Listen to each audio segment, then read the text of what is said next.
the U.S. is celebrating the release of 2 American hostages from Hamas. Meanwhile, Israeli forces continue to prepare for the possible ground invasion of Gaza. In an address Thursday, President Biden repeated a warning that Israel not make the mistakes the U.S. did in the wake of 9/11.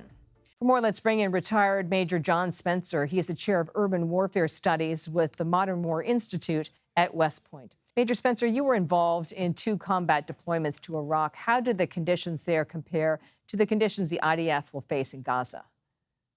Yeah, vastly different, especially from my 2003 operation to basically overthrow the regime of Iraq. More like the 2008, more counterinsurgency, more guerrilla warfare, more IEDs and asymmetric ways of fighting, where 2003, the Iraqi military attempted, feebly to stand toe-to-toe with the U.S. military symmetrically.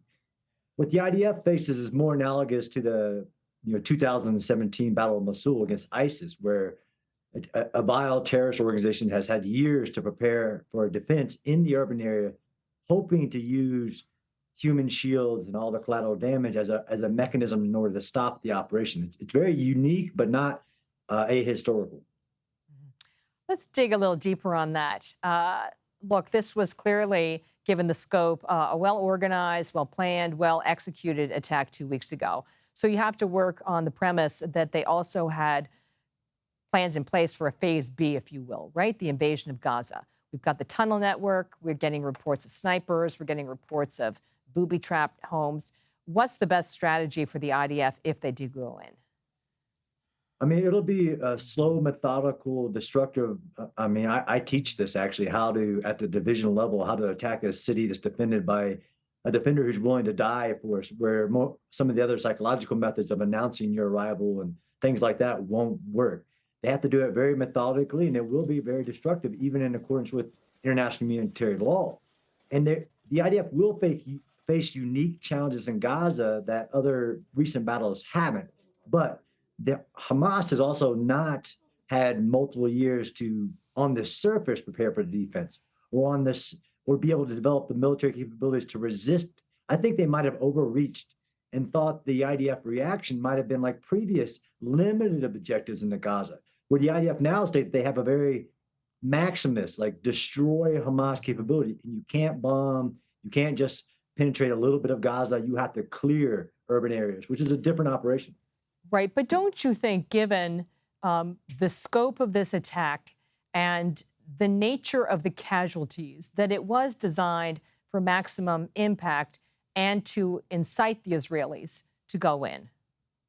Right, no, it's a Hamas playbook, but again, Hamas is trying to play its playbook, right? This is it isn't new. It's actually been allowed. The Hamas had this sanctuary deep in under their own 2 million civilian population. I think they thought of a reaction, but they also thought that the reaction would spark this. Again, a part of their strategy is to spark others, the international community, the Arab world, to respond. But they overreached. I honestly think they overreached in the response that the IDF has. And the IDF has something that they haven't had as much of, I think, in the past, which is the political will to accomplish that bigger mission of destroying, not reducing Hamas's military capability. The IDF or Israel can't let Hamas ever do an attack like that, a 9/11. And you can't do that with previous strategies. You have to go in and clear, which I don't know if the Hamas was waiting for, because, again, they can't resist that. They can cause lots of casualties. They can cause the IDF thousands of casualties. But, again, that's to attack political will, which right now the IDF isn't lacking the will to accomplish what we think will happen over the next weeks and months. So let's, in the last couple of minutes, talk a big picture here. Are we really engaged in a proxy war?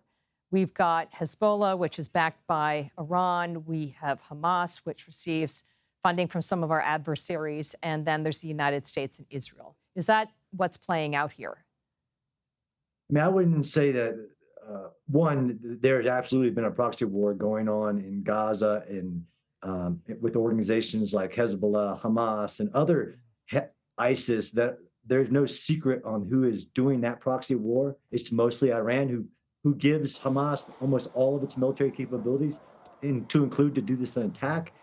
But to say on the other side that the democracy, like this is a proxy war, us backing Israel. No, it's the free world, the rule of law, the right of nations that is backing Israel.